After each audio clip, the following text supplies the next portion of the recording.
오늘 이렇게 귀한 자리에 이렇게 불러주신 우리 당회장 목사님, 또 우리 당회원, 우리 장로님들 초청에 감사의 말씀을 드립니다. 또 우리 찬양대 찬양을 들으면서 참 너무 귀한 찬양에 많은 은혜를 받았습니다.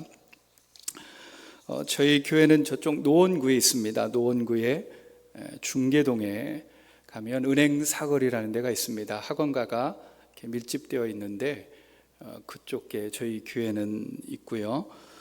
우리 목사님이 소개해 주신 대로 저도 인도네시아에서 사역을 하고 이렇게 한국에 들어오게 됐는데, 우리 이광열 목사님 뵐 때마다 이렇게 동지애도 좀 느끼고 연배도 비스무리하고 형제 같은 느낌도 들고, 또 제가 이쪽은 자주 오진 않지만 이 앞길을 지날 때마다 이 교회가 높이 우뚝 서 있잖아요. 저 교회 보면서 늘 교회 이름을 보면서 다녔는데, 오늘 또 우리 불러주시고 또 함께 하나님의 말씀을 또 나눌 수 있는 기회가 돼서 얼마나 감사한지 모르겠습니다.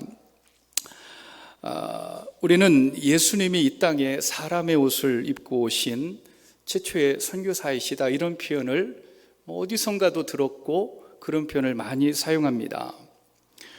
그런데 조금 더 깊게 들어가면 예수님이 얼마나 그 공생의 사역 가운데 이방인들을 중심으로 복음을 전하고 또 선교 사역을 했는지에 관해서는 실제적으로 잘 모릅니다.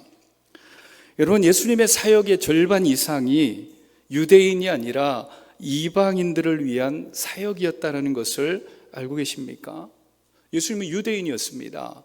그리고 예수님은 공생의 3년이라는 그 사역 중에 상당수의 거의 절반에 가까운 시간을 이방인들을 위해 사역하셨다.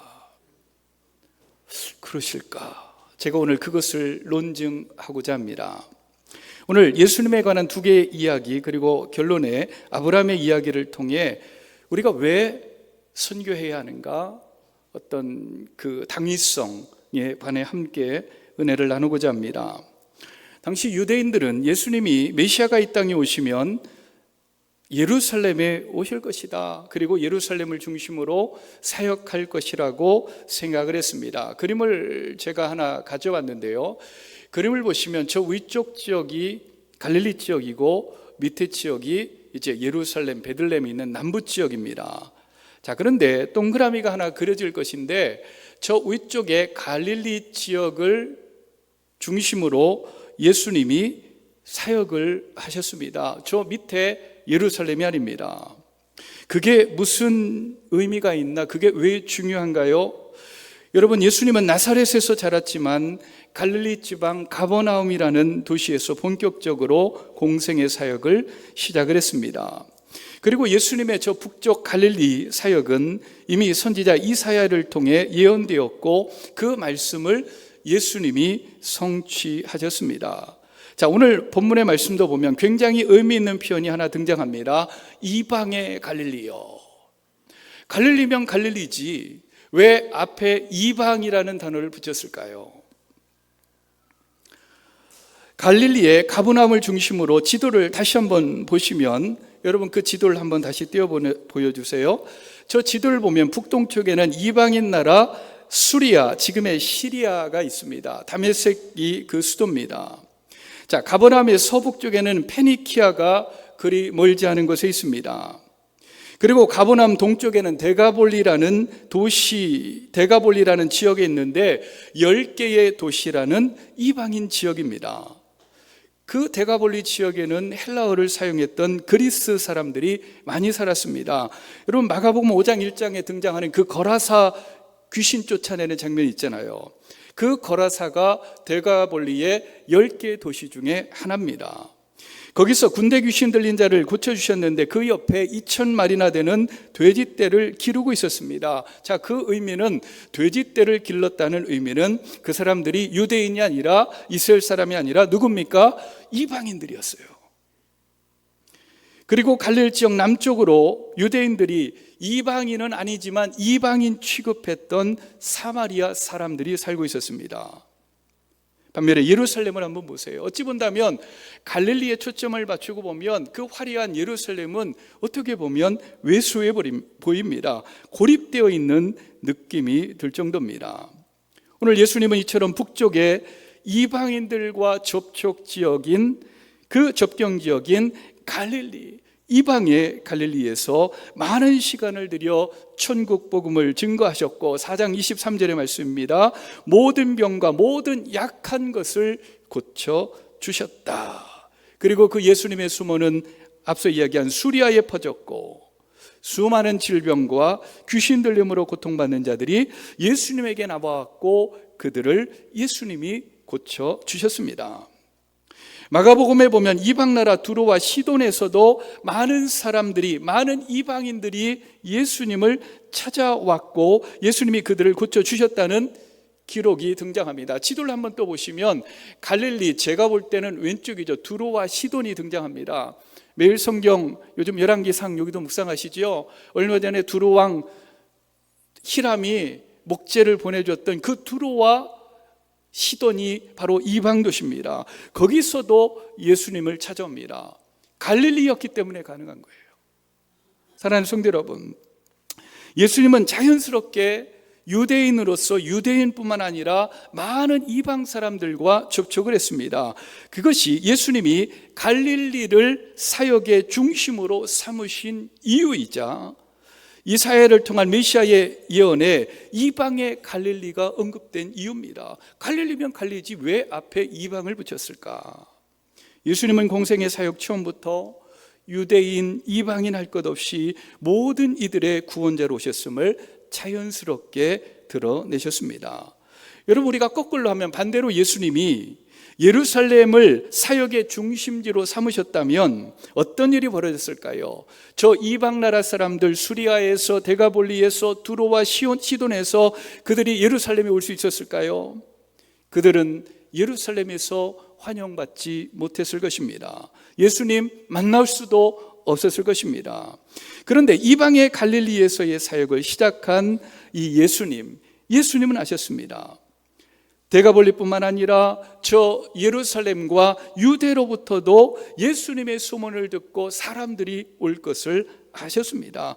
말씀 그대로 4장 25절에 보면 예수님에게 사람들이 찾아옵니다. 어디에서요? 예루살렘에서, 유대 지역에서. 즉 예수님의 사역을 어떤 학자는 이렇게 표현을 했습니다. 예수님의 사역의 절반은 유대인이었고 나머지 절반은 수리아 사람이라든지 데가볼리 사람이라든지 페니키아 사람이라든지 시돈, 두로 사람이라든지 절반은 이방인이었다. 물론 이걸 정확하게 숫자로 나눌 수는 없지만 우리가 생각한 것보다 훨씬 더 예수님은 그 공생의 사역 가운데 이방인 사역을 많이 하셨어요. 접촉하셨어요. 그들에게 가기도 하셨고 그들이 오기도 했습니다. 자, 그래서 갈릴리 앞에 이방의 갈릴리라는, 이방이라는 그 낱말이 거기에 붙여진 겁니다. 자, 예수님은 사역의 처음부터 자신이 메시아로서의 정체성을 드러내셨는데 유대인만의 메시아가 아니라 유대인과 이방인을 위한 메시아이심을 예수님은 스스로 드러내셨습니다. 처음부터 이방인들을 포함한 대중사역을 했습니다. 수많은 이방인들을 고치시고 그들에게 복음을 선포하셨고 가르치는 사역을 감당하셨습니다. 그리고 중간에 예루살렘을 다녀오기도 하셨지만 사역의 마지막 유대인과 이방인 온 인류를 향한 그 십자가를 지시기 위하여 예수님은 나중에 예루살렘으로 입성하셨습니다. 자, 그런데 안타까운 것은요, 사단은 사람들의 머릿속에 잘못된 선입견과 편견을 그려넣었습니다. 집어넣었습니다. 예수님이 공생의 사역 동안에 치료하시고 고치시고 가르친 사람들이 다 유대인인 것처럼 착각하도록 만들어버렸습니다. 하지만 오늘 성경의 기록들을 보시면 어떻습니까? 물론 유대인들도 있었지만 예수님이 복음을 전했던 그 자리에는 예수님이 이방인에게 가시기도 하셨고 수많은 이방인들이 예수님을 찾아오기도 하셨습니다. 왜? 갈릴리였기 때문에 가능합니다.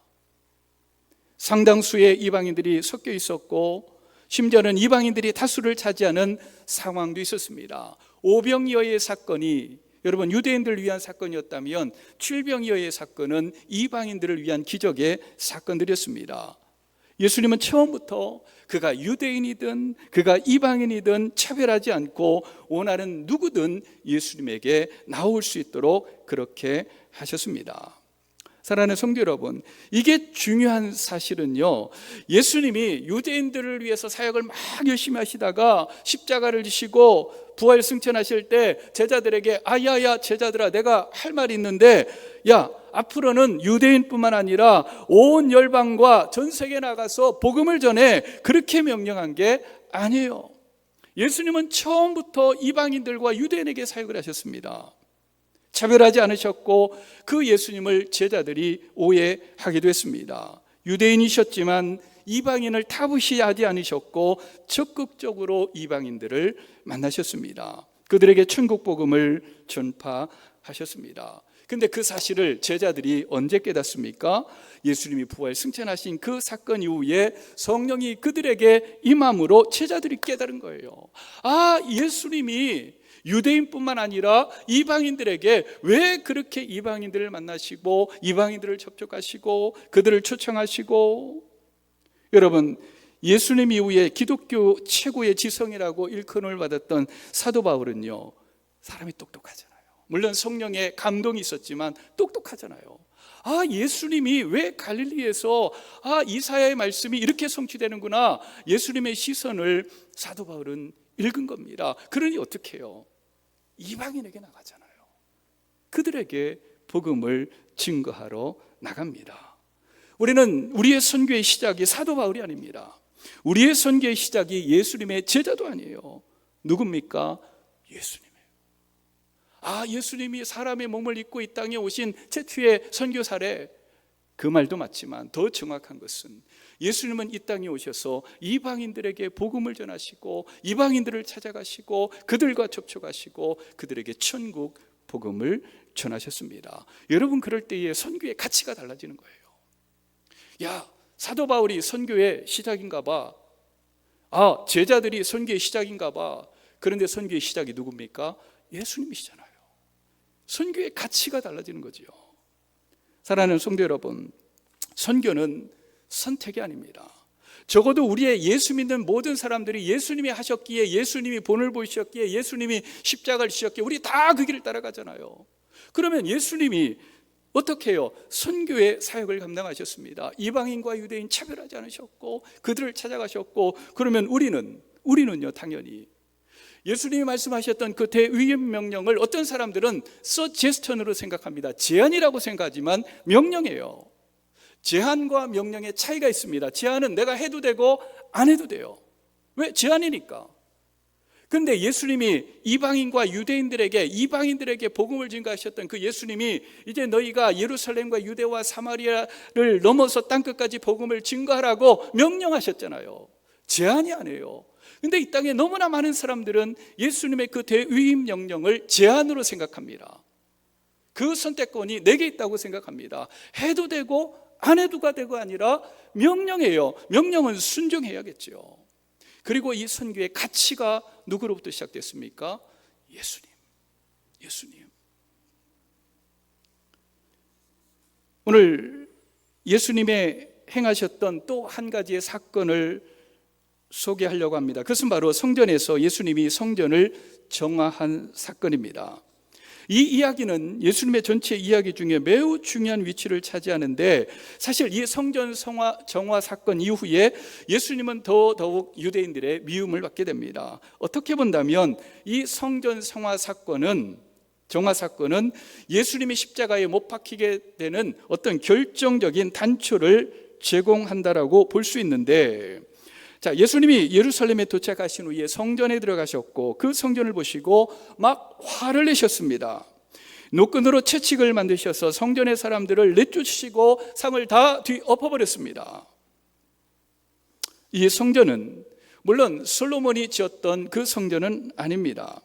솔로몬 성전은 바벨론 침공으로 이미 파괴되었고 70년간 바벨론 포로에서 돌아왔던 이스라엘 백성들은 스룹바벨을 중심으로 성전을 지켜야 되는데 그래서 스룹바벨 성전이라고 부릅니다. 자, 그런데 지금 예수님이 들어간 이 성전은 헤롯 대왕이 다시 증축한 성전이라 해서 헤롯 성전이라고 불리는 성전인데, 자, 예수님은 이 성전 안에 매매하는 자들과 모든 이들을 다 내쫓아보셨습니다.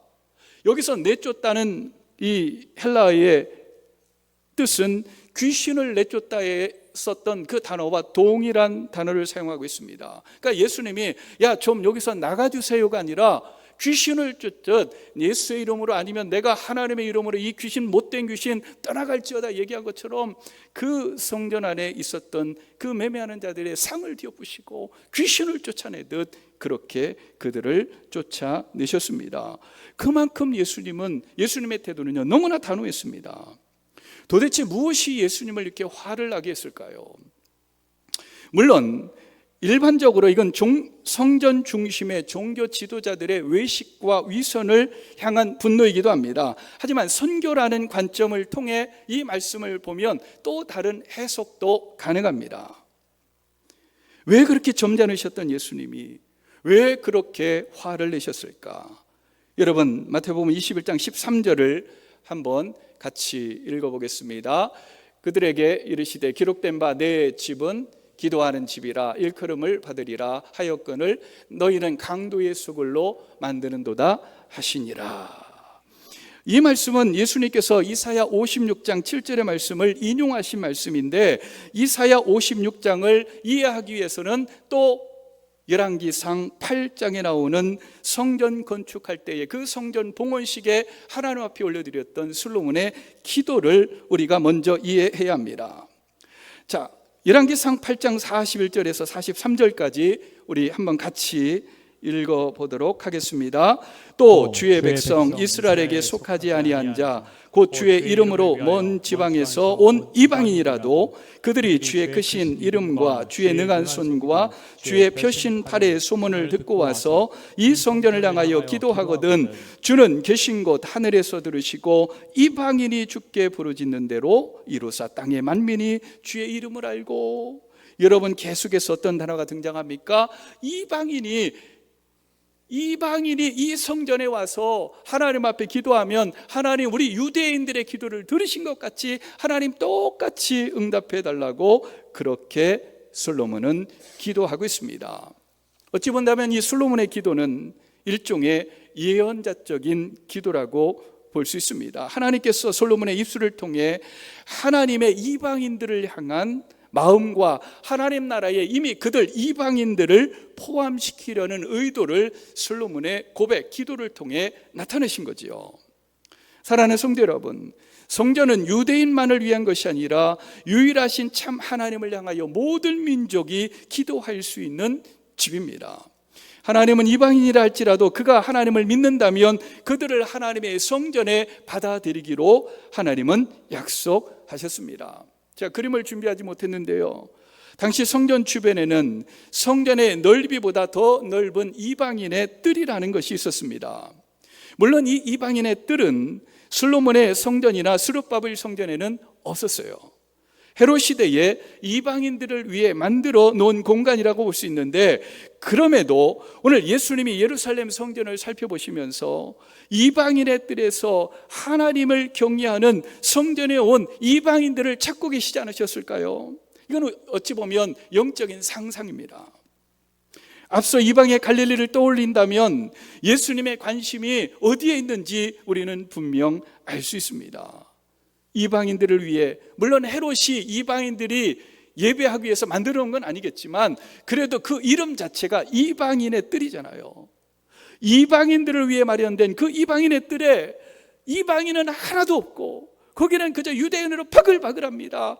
매매하는 자들, 장사하는 사람들 가득합니다.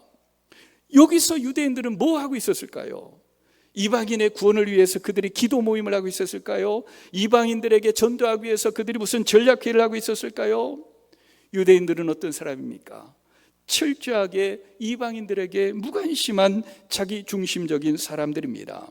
그들은 자신들의 복에만 관심이 있었습니다. 선교학적인 시각으로 본다면 유대인은요, 더 많은 복을 받기 위해 이방인을 위해 예비된 하나님의 복마저 빼앗은 사람들입니다. 이방인들을 위해 준비해 놓으신 그 이방인의 뜰에 이방인들은 찾아볼 수 없고, 그 자리에는 어떻게 하면 하나님 앞에 더 큰 복을 받을 수 있는가, 유대인들로 버글버글했고, 재물을 매매하는 자들과 돈 바꾸는 이들로 그 이방인의 뜰에 가득했습니다. 사랑하는 성도 여러분, 이 유대인들은 이방인에게 나아가지도 않았고 그들을 수용하지도 않았고, 이방인이 살아계신 참 하나님을 찾는 것도 그들은 방해했습니다. 이방인의 뜰조차 이방인에게 내어주지 않았습니다. 자신들의 편리함과 욕심을 위해 이방인의 뜰조차 차지하고 있었던 그 유대인의 모습을 보시고 예수님이 분노하지 않았을까요? 예수님이 북쪽 갈릴리에서 사역을 시작하신 그 이유가 이방인들에게 천국 복음을 전하기 위함이었다면, 오늘 예수님의 이 성전 사건은 어떤 면에서 이방인들에게는 아무 관심이 없고 오로지 어떻게 하면 하나님 앞에 더 큰 복을 받을 수 있을까, 그것을 갈망하고 그것 때문에 모여있는 그들을 향한 예수님의 분노라고 볼 수 있습니다. 자, 그러면 오늘날 예수 그리스도의 피값으로 세워진 교회의 모습들은 과연 어떨까요? 이 시대 교회와 성도들도 과거 유대인들처럼 똑같이 행하고 있는 것은 아닐까요? 지금 나와 우리 교회, 우리 가정은 예수 그리스도가 이 땅에 오신 목적처럼 이방인들을 위해 시간과 물질과 장소를 우리는 과연 내어놓고 있는가? 이방인에게 마땅히 내어줘야 할 이방인의 뜰마저 내가 더 큰 복을 받기 위해 차지하고 눌러앉고 있지는 않는가? 내 가정, 우리 가정의 복음 전도와 세계 선교를 향한 이방인의 뜰이 마련되어 있는가?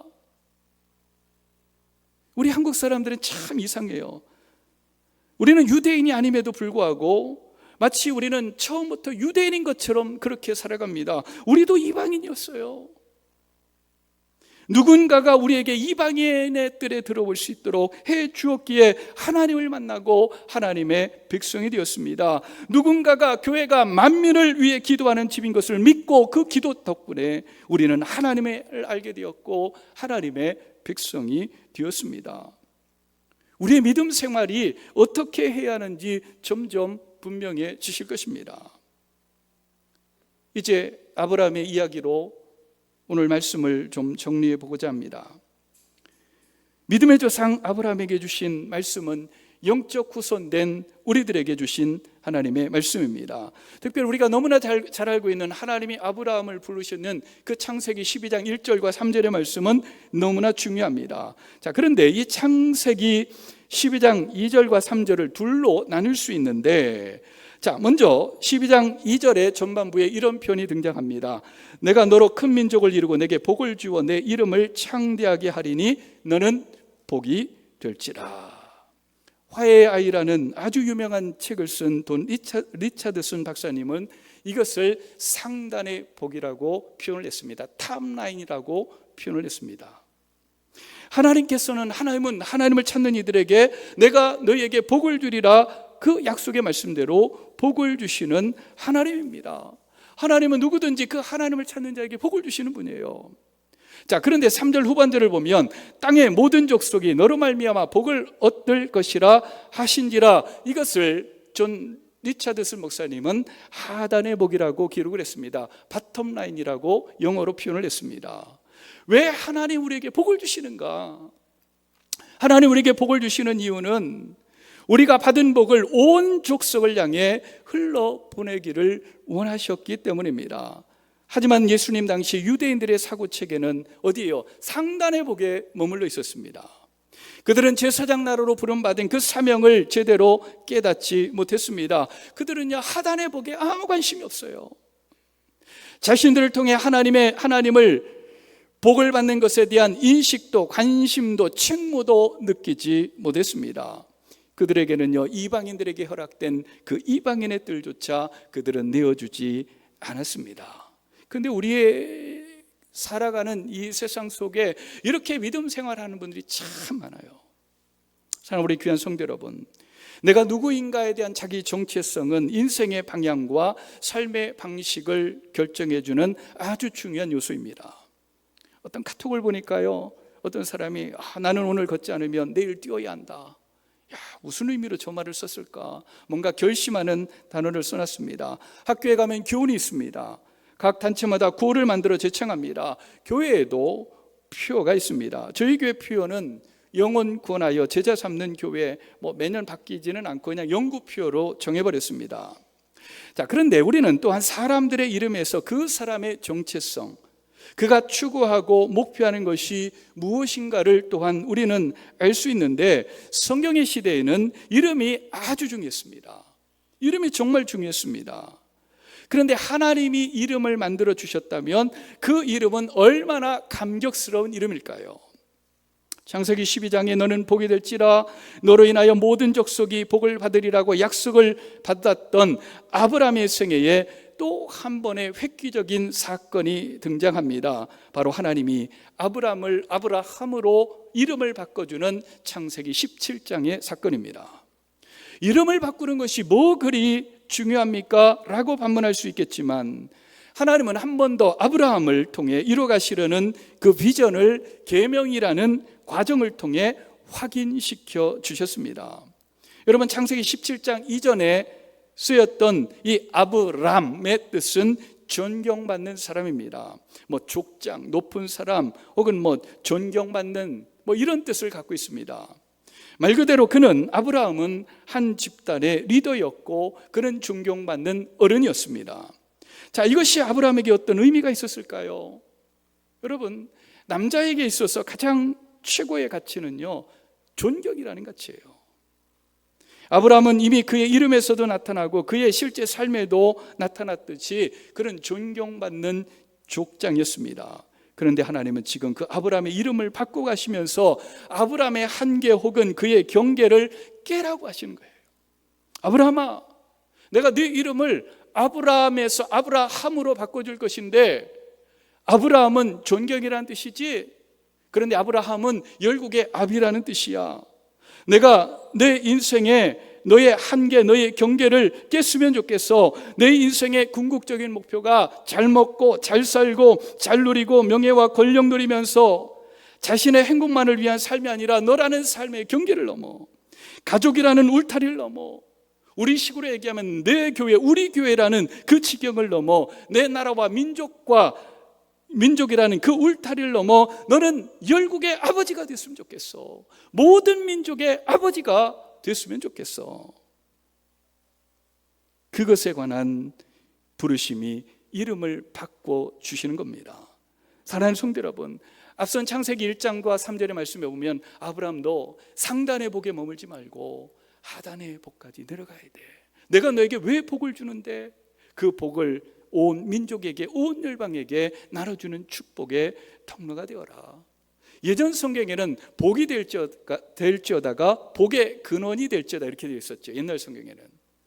그게 더 어떻게 보면 조금 더 우리에게 와닿는 것 같습니다. 여러분, 복의 근원이라는 것은 어떤 장소가 있어요. 근데 그 장소에 복이 될 게 하나도 없어. 근데 누군가가 그곳에 가서 복이 되는 거예요. 복을 열어가고 복을 만들어가고. 그의 아내 사례는 사례에서 사라로 바꿔주셨습니다. 사례의 의미는 사랑 혹은 공주, 사랑받는 자 이런 뜻입니다. 여러분, 남성에게 있어서 가장 중요한 가치가 존경이라면, 그래서 남성분들은요, 존경이라는 가치에 누가 치고 들면 못 견뎌요. 조금 여담이지만 저도 저희 집사람하고 관계 속에 내 집사람이 나를 무시하는 것 같으면요, 참 힘들어요. 왜? 남자들은 존경이라는 가치에 치고 들어오면 그걸 못 배긴다니까요.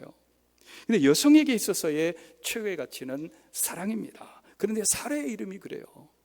누군가로부터 사랑받는 것, 이 사례 역시 그의 이름, 공주라는 이름에서 나타나고, 사례의 실제 삶은 족장의 아내로 살아가며 많은 이들로부터 존경받고 사랑받는 여인이었습니다. 그 주변은 많은 돕는 몸종들이 있었을 것입니다. 아직 아들이 없는 것 외에는 부족함이 없어요. 아들이 없다고 해서 남편 아브라함의 사랑이 식은 것도 아닙니다. 요즘으로 얘기하면요, 사례는요, 부잣집 평창동, 요즘은 모르겠어요. 옛날 평창동 사모님이에요, 사례는. 그런데 하나님은 지금 사례의 이름을 사라로 바꿔주며, 사라야, 이 세상에서 사랑받고 누리고 안락한 그 공주 같은 삶이 전부가 아니야. 그것이 인생의 궁극적인 가치가 아니야. 사라, 너도 너 자신의 경계를 넘어, 가족이라는 울타리를 넘어, 우리 교회, 요즘으로 얘기하면 우리 교회, 내 나라라는, 내 민족이라는 그 울타리를 넘어 모든 민족의 의미가 되어라. 내가 네 이름을 사라로 바꿔주겠다. 무슨 뜻이에요? 상단의 복에 머물지 말고 너도 하단의 복까지 내려가라. 오늘 우리를 복의 근원, 축복의 통로 삼으시고 열국의 아비와 어미로 부르신 그 부르심 앞에 오늘 우리 동인교회 모든 성도들의 가슴이 다시 한번 뜨거워질 수 있는 은혜가 있기를 주의 이름으로 간절히 축원합니다. 복의 근원 그리고 축복의 통로가 되어 열국의 아비와 어미로 쓰임받는 삶, 이것이 아브라함의 영적 후손된 우리 그리스도인들이 가져야 될 분명한 정체성이에요. 나를 왜 하나님이 부르셨는가? 상단의 복에만 머물지 말고 하단의 복까지 나아갈 수 있기를 또한 주의 이름으로 간절히 축원합니다. 오늘 성경에 관한 헌신을 다짐하는 우리 동인교회 우리 성도 여러분, 왜 이방의 갈릴리였는가를 기억하십시오. 예수님의 갈릴리 사역을 기억해 보십시오. 우리를, 저와 여러분을 열국의 아비와 어미로 부르신 하나님의 그 부르심을 기억한다면 이방인들에게 내 삶의 뜰을 내어 주십시오. 온 열방을 향한 복이 되고 축복의 통로가 되고 이 나라와 이 민족, 우리 교회를 넘어선 열방의 복이 되는 그 일에 귀하게 쓰임받는 우리 동인교회 성도들 되기를 주의 이름으로 간절히 축원합니다. 우리 두 분의 이야기를 잠시 나누고 말씀을 정리하도록 하겠습니다. 제가 어느 날 이 설교를 하고 났는데 어느 날 우리 권사님 한 분이, 박사님 그래요, 왜요? 그랬더니 내가 오늘 이방의 뜰을 내어줬어요. 무슨 얘기예요? 남양주에 사시는 분인데 그 마트를 갔는데 어떤 외국인 여성이, 그러니까 한국말을 잘 모르니까 돈 계산을 잘 못하고 있는 거예요. 근데 옛날에는 그저 보면 남의 일이고 또 아유 안타깝긴 하지만 괜히 외국인이라고 그러니까 무섭기도 하고 뭐 잡아먹는 것도 아닌데, 그런데 설교를 듣고 내가 내 이방인의 뜰을 내어줘야지 용기를 냈습니다. 찾아갔습니다. 내가 뭘 도와줄까요? 그러니까 이분이 막 하면서, 이분도 한국말도 서투른데 해갖고 동남아 여성의 돈 문제를 잘 해결해 줬어요. 너무나 가슴이 뿌듯한 거예요. 작은 일부터 시작하십시오. 특히 우리 대한민국에 얼마나 많은 이방인들이 들어와 있습니까? 또 한 분, 우리 이번에 실명을 밝혀야 될 것 같은데 왜 이름과 관련이 있습니다. 우리 옛날 어르신들은 자자 이름이 참 많아요. 영자, 저희 교회 이름을 한번 적어봤습니다. 영자, 순자, 미자, 성자, 계자, 은자, 화자, 숙자. 아마 이분 요리 성도님들 중에서도 자자 돌림의 분이 계실 거예요. 근데 우리 권사님 한 분에 준자라는 권사님 계세요. 성은 밝히지 않겠습니다. 근데 이분이 평생 내 이름이 준자예요. 여성 이름이. 그러니까 어렸을 때 놀림도 당하고, 야 이름이 뭐야, 준자야 준자. 근데 어느 날 신방을 갔는데 목사님, 60이 넘은 분입니다. 목사님, 내 이름이 참 그래요. 준자가 뭐예요? 숙자 하면 좀 더 나았잖아요. 그래도요. 준자예요. 근데 이 권사님이 참 섬기기도 좋아하고 또 선교사님들 귀히 알고 또 섬기 열심히 있어요. 그래서 내가 그랬죠. 권사님, 이름대로 됐네요. 권사님 준자, 주는 자. 권사님은 막 주시잖아요. 너무나 좋은 이름이에요. 할렐루야. 그러니까 이분이 얼굴이 확 펴졌어요. 목사님, 60년의 문제가 해결이 됐어요. 권사님, 준자의 삶을 사세요. 예수님도 받는 자보다 주는 자가 복되다고 했는데 권사님은 이름 자체가 준자인데 뭐. 지금도 얼마나 잘 베푸신지 몰라요. 성교사님들 오면 정말 잘 섬기고 목회자들 잘 귀히 여기고 그 이름대로 살아가세요. 권사님 준자 너무 좋은 이름이에요. 오늘 살아가는 우리 귀한 동인교회 성도 여러분, 우리가 받는 행복도 너무 중요하지요. 너무 귀하지요. 저희 교회는 파라과이에 선교사님 한 명을 파송을 하고, 또 미얀마에 또 선교사님 한 분 파송을 하고, 또 제가 있었던 인도네시아의 학교와 그쪽 사역을 지금도 후원을 하고 있었는데, 한 2년 전에 그 미얀마 사태가 일어났을 때 저희는 미얀마의 선교사님 얼른 철수를 시켰습니다. 그리고 1년을 머물다가 다시 이제 들어가시는데, 이제 마지막 예배를 드리면서 이제 파송의 노래를 하는데 너무나 막 마음이 미어지고 뭐 죽는데 보내는 것 같잖아요. 그럼 제가 막 앞에서 강대상에서 펑펑 울었어요. 예배 끝나고 나니까 우리 교인들이 아이고 우리 목사님 저 선교사님 미얀마 가는데 또 걱정돼서 아이고 또 울고 막 그랬네 막 그러세요.